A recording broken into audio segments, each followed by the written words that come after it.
Nous voulons parler du mal-travail, des conditions de travail. Je vois que vous riez à cet instant des vies qui abîment les corps, les âmes, font des malades et des morts, Monsieur le Premier ministre, mais tout cela dans l'indifférence de votre absence d'écoute, d'une opposition à laquelle vous avez prétendu tendre la main.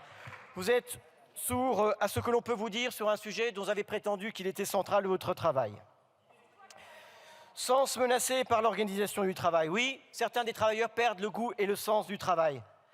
Le sens perdu du travail, voilà l'enjeu. À la confluence de l'utilité sociale, de la cohérence éthique et de la réhabilitation de soi. Le travail comme une communauté mise au service des causes communes, de buts partagés, ceux d'une nation et d'une entreprise. Le Premier ministre continuant de discuter avec ses collègues, plutôt d'écouter l'opposition qui lui parle de travail, ce qui est censé être le cœur de son sujet.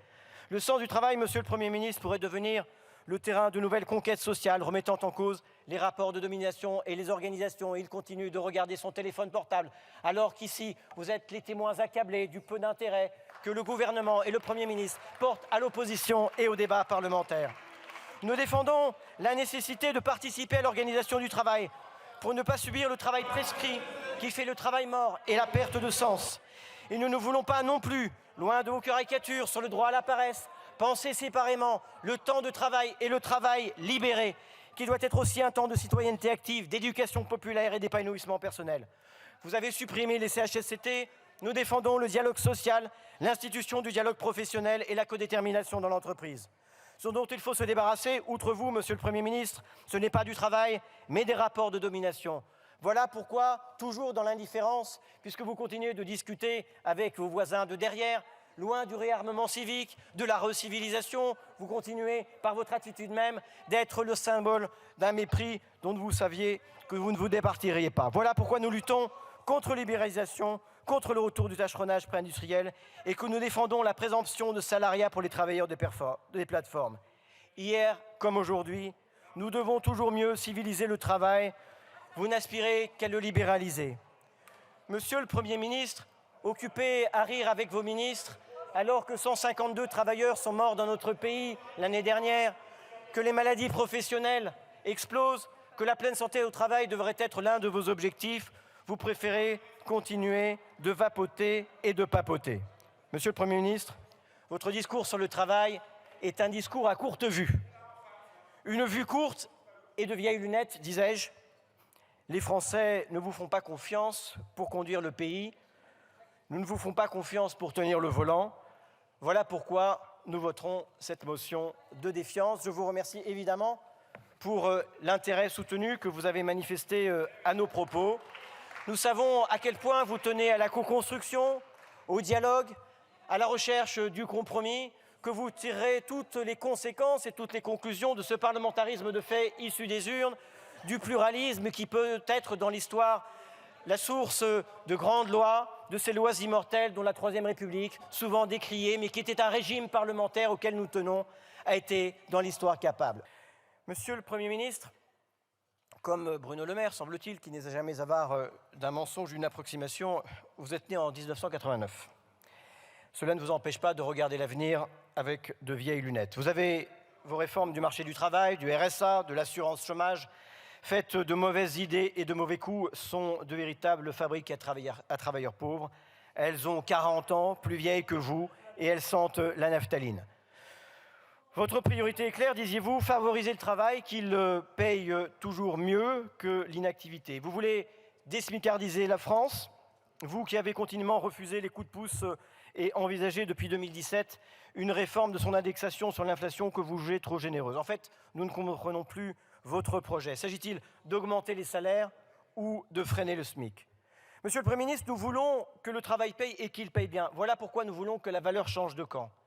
Qu'il ne soit plus du côté du capital, des rentiers, des héritiers, des actionnaires et des rémunérations extravagantes, de celles et de ceux auxquels vous avez consenti tous les cadeaux et réservé tous les privilèges depuis 2017, ces privilégiés du séparatisme social, mais du côté du travail, des travailleurs, des classes populaires laborieuses qui n'ont que leur force de travail pour vivre et qui parfois n'en vivent pas.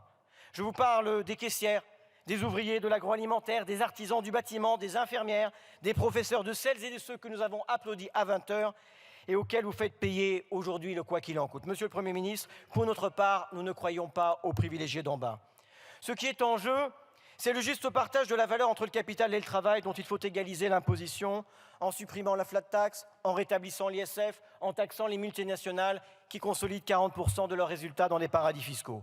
Nous voulons également une juste distribution des revenus entre les salariés et les actionnaires, comme entre les salariés eux-mêmes, en limitant les écarts de rémunération de 1 à 20, pour retrouver ce que Orwell appelait la décence commune.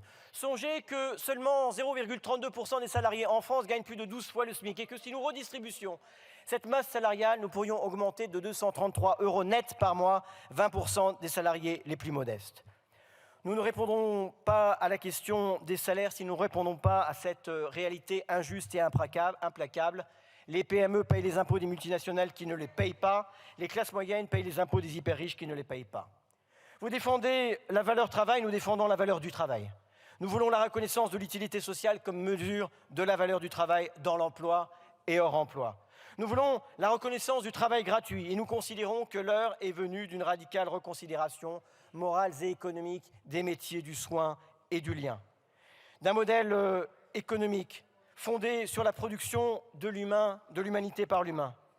Au seuil de grandes mutations démographiques, face aux défis du grand âge, au cœur d'une révolution numérique et de l'intelligence artificielle qui n'a donné à voir qu'une part d'elle-même et qui bouleversera les organisations du travail, nous avons plus que besoin des infirmières, des aides à domicile, des auxiliaires de vie, des assistants d'éducation, des aides-soignantes. Laissons aux machines le travail des machines et rendons aux humains le travail humain. Qu'est-ce qui fait la valeur? Ce dont nous ne pouvons pas nous passer. Nous voulons en définitive bâtir un modèle économique pour le XXIe siècle où le travail n'est plus au service exclusif du PIB, mais de la vie large, comme disait Jaurès, et de la pleine santé. Ces métiers essentiels sont au cœur des problématiques de genre et des logiques de ségrégation. Voilà les combats jamais achevés qui doivent être les nôtres. Les femmes et les travailleurs étrangers sont surreprésentés, avec des bas salaires, des temps partiels subis et du travail fragmenté qui alimente la pauvreté laborieuse. Vous avez annoncé que les personnels d'entretien de l'administration qui le souhaitent pourraient travailler aux horaires de bureau. Fort bien. Sauf que l'essentiel est que ces personnels travaillent pour l'essentiel dans des entreprises privées et que vous trouvez là matière à nouveau à des économies et que la convention du nettoyage prévoit un seuil de 16 heures hebdomadaires minimum. Une fois de plus, vous semblez faire, mais comme toujours, vous faites semblant. Vous nous parlez d'emploi. Pour ce qui nous concerne, nous voulons parler de travail, si central dans nos vies, personnelles comme dans nos sociétés. Le travail comme activité humaine par laquelle les travailleurs transforment le monde naturel et social et transforment eux-mêmes.